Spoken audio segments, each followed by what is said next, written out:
You need the freedom to be able to do what's best for your customers. The financial part of it comes easy to me. You're gonna realize that sometimes you're gonna get a big check from the IRS, but you're broke. You didn't have a plan for the money, so it's gone. So if your plan does not have the ability to wiggle, it's not a good plan. We don't want it to stop with us. How do we make it that 32,000 people become 60,000 people? Is it going to be done fully by us, or is it going to be done by new people coming in like yourself or other folks that can get us out there? What does failure is knowledge mean to you? You're just hitting a roadblock that creates a new opportunity. So Rocky, man, again, welcome to the Failure is Knowledge podcast. I just got one question for you. Why Prudential Advisors?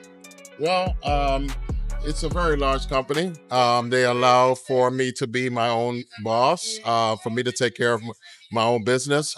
Being a financial advisor, you need the freedom to be able to do what's best for your customers. And they allow me to do that for my customers. Allow me to plan out from either the smallest thing to, the kids' education, all the way into retirement. So I really get a chance to really flow with my business and take care of my clients the way that they need to be taken care of. So. So I don't know if you met Donna right next to me. She was one of the first people that I interviewed today, but she was saying how she had to learn more about the financial industry, and then when you learning about it, it's not easy because it's something that you're introduced to. Right. It's not as easy as everybody make it seem because experience, time, and things of that nature. But what was your biggest failure about transitioning to the financial industry? Well, the financial part of it comes easy to me. I have an accounting degree. I've been with Chase Bank for 18 years after that. And now I'm with Prudential. So that part of it is easy. So determining how I can help you and how I can really best, work for you, that's the easy part for me. Finding the people that want the help. That's the part that's always interesting because everybody needs the help, but not everybody notice that it is a need. They think it's just a nice want that if you're cool, you can have a financial advisor. But the truth is, and the matter is that having a financial advisor is a need for everyone. And for you to plan out your whole financial life is so important because if you don't have to worry about the money part, it gets pretty easy from there. You can have all your hopes and dreams because you don't have to worry about money. So that's my struggles are mainly with finding more people that want that advice and not just want to do their own thing. So that's it. So now you have to learn how to sell. Yes. You have to learn how to market yourself. You have to learn how to put yourself out there consistently. You have to learn how to really follow up with people. I just spoke with Travis and he told me that his Q4 was looking good. And a lot of people Q4s or quarter fours are not looking great. Yeah. Why don't you let setbacks determine your future? I'm sorry? Why don't you let setbacks determine your future? Well, here's the thing. If I'm stuck with a setback, I can't go forward. That means that now I might as well just quit my business because there is part of life is setbacks. It's the same thing with finances. Okay, if you're doing it on your own, you're gonna realize that sometimes you're gonna get a big check from the IRS, but you're broke.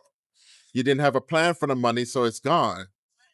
Having that being a setback, does that mean that you stop saving? You don't. You start from where you are. So for me, if I have a giant setback, I just look for the next plan. I like to say the famous saying that made famous, of course, and hopefully your viewers make it more famous, is the best laid plans are those that have wiggle room.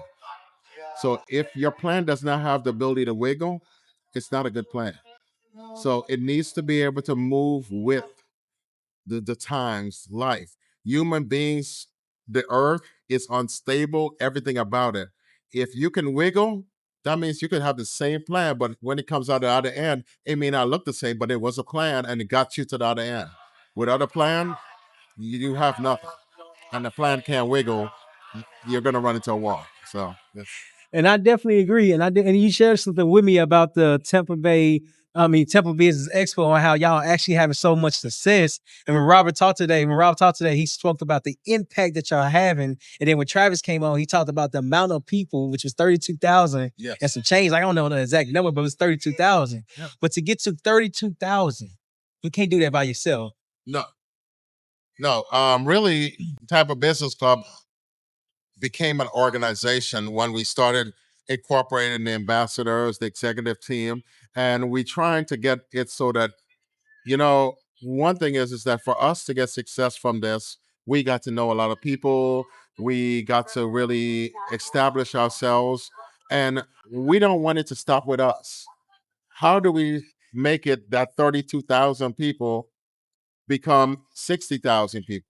Is it going to be done fully by us, or is it going to be done by new people coming in like yourself or other folks that can get us out there? Like with your podcast, you're bringing us to a new world. Well, that will grow Tampa Business Club. Well, in tail, it will grow all of our businesses and all the people that are coming within. That makes me proud of it. Am I going to benefit from that? Maybe, maybe not.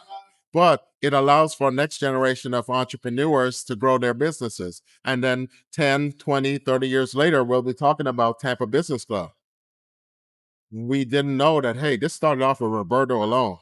And until we decided to make it into our organization, that's when it blew up. It was great before, but it became something that, that lives by itself. It has its own heartbeat.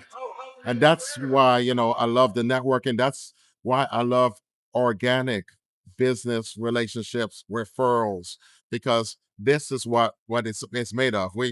I would say this is probably one of our most successful events, and it's not even over yet. This place is still packed and we're still going. And I'm wondering, like, we got 2 hours left and we still got people coming through the door. That's an awesome thing. That means there's going to be future businesses out there growing. That's a great, wonderful thing. So, And that's powerful. And I appreciate y'all for doing what y'all do and actually believing in every step that y'all take, because you never know what's going to make a difference. You never know what's going to make an impact. But when you show consistency, that's where the impacts come from. So I appreciate y'all for doing that. Last quick question, because we're coming up on the 5 minutes. yes. What does failure is knowledge mean to you? What does What does failure is knowledge mean to you? failure? Um, well, the funny thing is that I don't really believe in failure. I believe that it's you're just hitting a roadblock that creates a new opportunity. So if you hit a brick wall, do you keep on running towards that brick wall, or do you say, you know what, I can throw a rope over it and get over the wall, or I can go around it, I can go around the wall, but you don't keep on going through the same wall. So failure is me keep on running right through that wall and saying, you know what, if I hit my head hard enough against this wall enough times, I'm going to crash the wall. That's failure. But success is saying, you know what, this may be another way around this wall. Let me think about it. Let me ask others, because that's what your network's there for. Ask others. We've gone through that headache before. All of us have.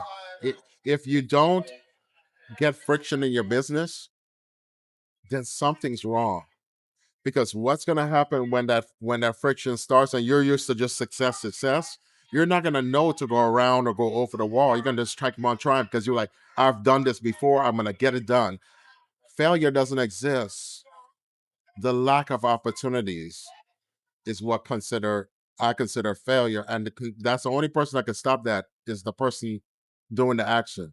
So if you're running, keep on running. If you hit a wall, find a way around or over it. If you stuck at that wall, that's failure.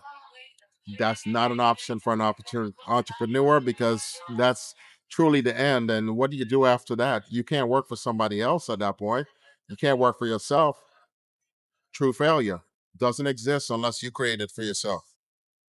Man, that's powerful. That's powerful. So you can tell you're speaking from experience and not from a book. So Rocky, how can people work with you and learn more about Prudential Advisors? How can they learn more about you and everything that you're doing?